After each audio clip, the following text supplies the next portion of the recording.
na tayo. Ang habang tumatakbo.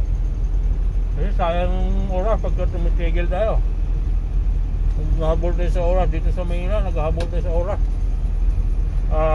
Nagkain mga tao habang tumatakbo. Ang karga natin guys. Ayan yung karga natin. Walang tuloy lang ang buhay. Kain tayo. Kain tayo mga kababayan.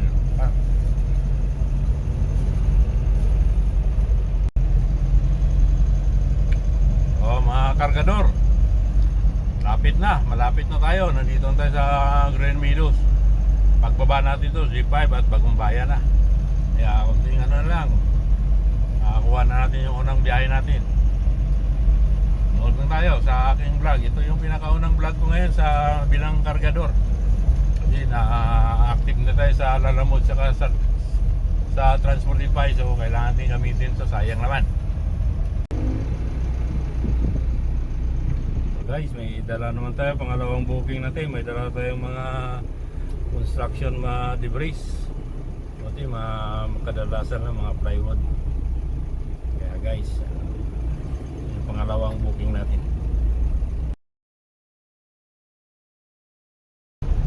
Guys, nakadalawang booking na tayo. Ito, empty na yung ano natin. Empty na, nakadalawang booking tayo. Kumita rin tayo ng kahit paano. Okay. At uwi na muna tayo kasi may event nating naka-booking ngayon. May event yung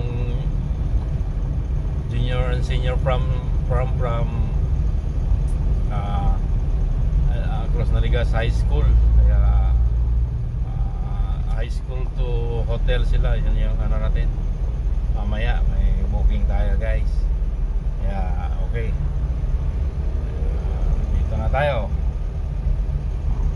Uwi muna tayo kasi maaga yun, baka malanganin tayo guys. Going home na tayo guys.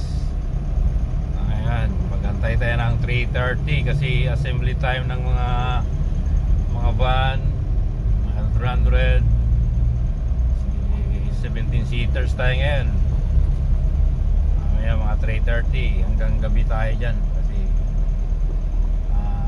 Junior and senior prom yan sa isang high school dito sa Diliman, Quezon City. Ay guys, ito, pauwi na tayo. Kaya guys, maraming salamat. Ito po yung unang araw natin ng ating vlog sa ating Kargador TV. Sana unti-unti lang, dahan-dahan lang.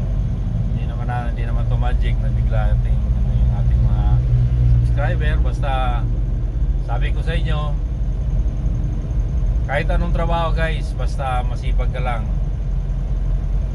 may papuntahan at may paputunguhan yung mga ginagawa mo sa buhay. Salamat!